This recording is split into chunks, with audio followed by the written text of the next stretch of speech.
नमस्कार दोस्तों, इजी नौकरी चैनल पर आपका स्वागत है। दोस्तों, आज का जो हमारा विषय है वो है बायोलॉजी यानी कि जीव विज्ञान भाग 1। फ्रेंड्स, आगामी बहुत से एग्ज़ाम हैं, आरआरबी, एनटीपीसी हैं, ठीक है, और स्टेट के भी कंडक्ट कराता है वेरियस एग्ज़ाम। तो बायोलॉजी निश्चित ही एग्ज़ाम में पूछी जाती है। फिजिक्स और केमिस्ट्री के लेक्चर मैंने पहले ही अपलोड कर चुके हैं, ठीक है, और ये भाग 1 है, ठीक है। इसमें भाग 2, भाग 3 या अन्य ऐसे अपलोड करता रहूँगा। चलिए पहला क्वेश्चन देख लेते हैं। और जो हमारे साथ नए यूज़र हैं जो जुड़े हैं हमारे चैनल पे, ठीक है, वो वीडियो को लाइक करें और शेयर करें और फ्रेंड्स हमें सहयोग करें। चलिए पहला क्वेश्चन देख लेते हैं जल्दी। तो एनेमोफिली द्वारा परागण होता है। फ्रेंड, जो एनेमोफिली परागण होता है वो किसके द्वारा होता है? तो बेसिकली विंड यानी कि पवन के द्वारा होता है एनेमोफिली। चलिए सेकंड क्वेश्चन देख लेते हैं। तो पेनिसिलिन जो एक एंटीबायोटिक है के रूप में जो कि यूज़ की जाती है वो किससे प्राप्त की जाती है, किससे बनाई जाती है? तो वो बनाई जाती है फ्रेंड बी फंगी से, यानी कि कवक से बनाई जाती है। तो फ्रेंड एक क्वेश्चन आ जाता है, पेनिसिलिन किसने फाउंड करी थी या इसके जो खोजकर्ता थे वो कौन थे? तो वो थे अलेक्जेंडर फ्लेमिंग। पूछा जाता है एग्ज़ाम में। चलिए तीसरा क्वेश्चन देख लेते हैं।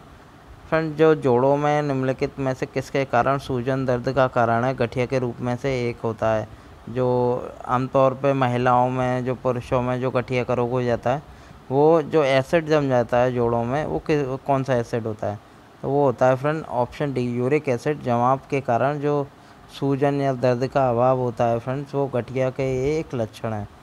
चौथा क्वेश्चन देख लेते हैं फ्रेंड्स। ये क्वेश्चन पूछा जाता है, आमतौर पर आया है, एक बार आया है ये क्वेश्चन। तो इसमें मोनो जो कार्पिक पौधे होते हैं उन पर जो फूल लगते हैं वो मतलब कब लगते हैं? तो आप ऑप्शन देख सकते हैं, वर्ष में एक बार एक मौसम में, एक बार जीवन काल में, या एक फूल प्रति पौधे। तो फ्रेंड इसमें क्या होता है फ्रेंड, एक जीवन काल में केवल एक ही बार पौधे लगते हैं। इसमें मोनोकार्पिक पौधे कहते हैं उन्हें। पांचवा क्वेश्चन देख लेते हैं।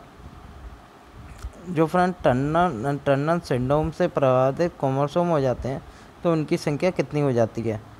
तो कितनी हो जाती है फ्रेंड? इसका जो सही आंसर है वो है 45।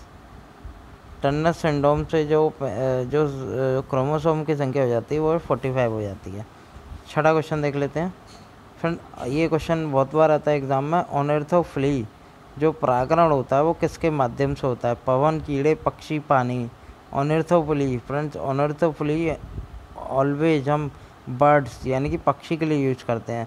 तो जो पक्षी जो परागण करते हैं वो ऑनर्थोफिली कहलाता है। सातवां क्वेश्चन देखते हैं हम। सातवां क्वेश्चन है, विटामिन डी की कमी से निम्नलिखित में से किस खनिज के अवशेषण में कमी होती है? आयोडीन, फास्फोरस, कैल्शियम, डी या आयरन। तो इसका जो सही जवाब है वो है कैल्शियम। जो विटामिन डी की जो कमी आ जाती है वो बेसिकली कैल्शियम की जो खनिज के अवशेषण में कमी होती है।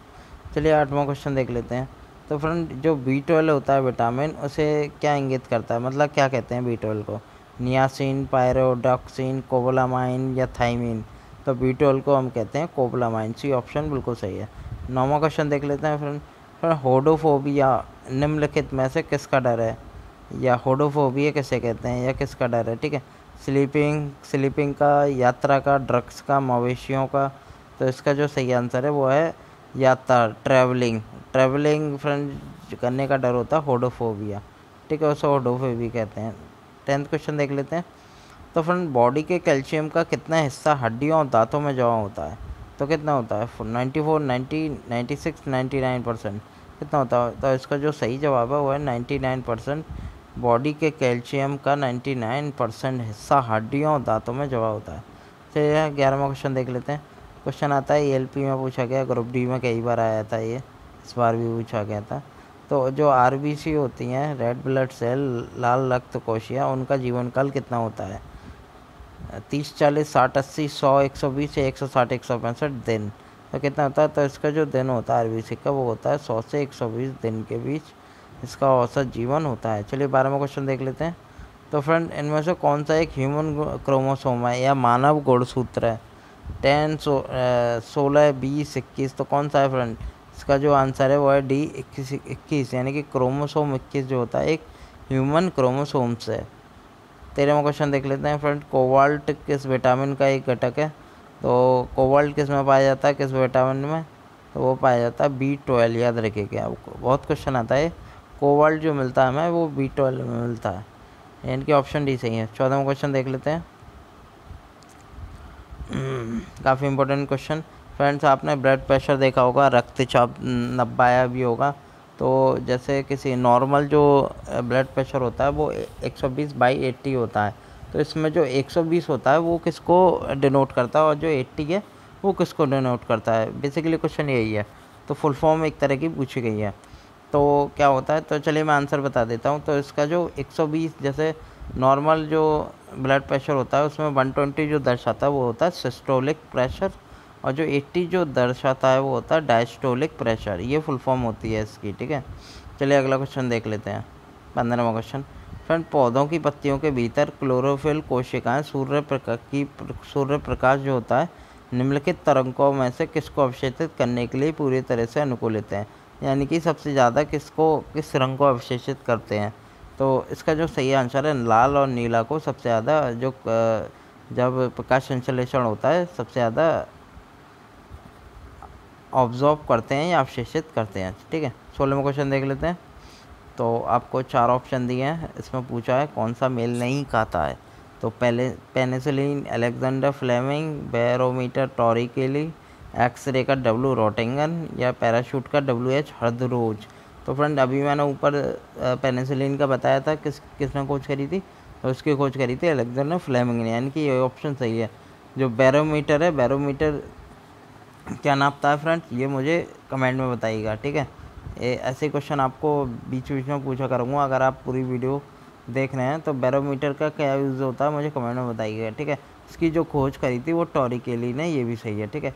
एक्सरे जो मैंने आपको केमिस्ट्री में बताया था, तो एक्सरे की खोज किसने करी थी, W रोटिंगन ने करी थी, ये बिल्कुल सही है। तो इसका जो सही ढंग से मेल नहीं खाता पार्ट है वो है पैराशूट।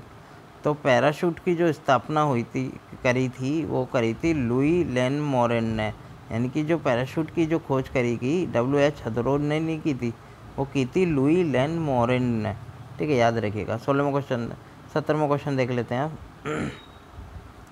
फ्रेंड्स, एक लैंगिक नरभक्षण एक अवधारणा है, ठीक है, जिसमें मादा नर को संभोग के बाद मार देती है, यानी कि जो फीमेल होती है वो मेल को मार देती है। और सामान्यतः ये किस में पाई जाती है, वो पाई जाती है फ्रेंड स्पाइडर में, यानी कि मकड़ियों में पाई जाती है ये अवधारणा। चलिए 18वां क्वेश्चन देख लेते हैं। तो फ्रेंड अगर मैं पूछूं ह्यूमन ब्लड में कितना प्लाज्मा है, तो आप क्या कहेंगे। ह्यूमन ब्लड में फ्रेंड मैं आंसर बता दूं 65% प्लाज्मा होता है। 19 क्वेश्चन देख लेते हैं अब। फ्रेंड मनुष्य में मादा जनन अंग से किस हार्मोन का स्राव होता है, ALP में पूछा गया था ये क्वेश्चन। तो फ्रेंड एस्ट्रोजन, प्रोजेस्टेरोन, रिलैक्सिन। तो इसका जो सही आंसर है वो है रिलैक्सिन। रिलैक्सिन भी जो महिलाओं में से स्राव होता है उसका, ठीक है। कुछ आता है फ्रेंड प्रोजेस्टेरोन, ये भी रिसाव होता है, लेकिन इसका जो सही आंसर है वो है रिलैक्सिन। तो 20वां क्वेश्चन देख लेते हैं। शरीर की सबसे बड़ी ग्रंथि कौन सी होती है, तो वो होती है यकृत। सबसे बड़ी ग्रंथि होती है यकृत, ठीक है, लिवर। चलिए ऑक्सीजन क्या है, वसा है, कार्बोहाइड्रेट है, एंजाइम है या हार्मोन है। तो वसा बेसिकली एक एंजाइम है, ठीक है। वो वसा क्यों, ऑक्सीजन एक तरह की एंजाइम है, सॉरी। चलिए 22 क्वेश्चन देख लेते हैं। तो वायुमंडल में शामिल CO2 कितनी पाई जाती है, तो वायुमंडल में पाई जाती है फ्रेंड 0.03% CO2 ही पाई जाती है, ठीक है। 23वां क्वेश्चन देख लेते हैं फ्रेंड। जो छाया में पनपने वाले पौधे को क्या कहा जाता है, हेलियोफाइट्स, थियोफाइट्स, सियोकाइट्स या इनमें से कोई नहीं। तो फ्रेंड जो सियोकाइट्स होते हैं ना, उन्हें छाया में पनपने वाले पौधे कहते हैं, सियोकाइट्स, याद रखिए सियोकाइट्स। तो फ्रेंड जो मछलियों में उत्सर्जी पदार्थ क्या होता है, मतलब मछलियाँ क्या उत्सर्ज करती हैं, तो वो करती हैं बेसिकली अमोनिया NH3, ठीक है। लास्ट क्वेश्चन देख लेते हैं इस वीडियो का, 25वां क्वेश्चन। फ्रेंड जो हम भोजन का पाचन करते हैं वो किस प्रकार की एक प्रक्रिया होती है, उपचयन की, संयोजन की, अपचयन की, विस्थापन की।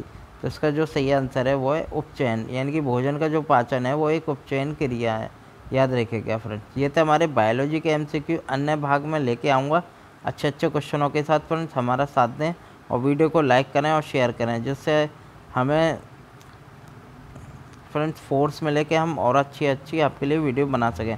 चलिए फ्रेंड्स अगले वीडियो के साथ मैं आपके सामने फिर एक अच्छी वीडियो लेके हाजिर हूँगा। तब तक के लिए धन्यवाद।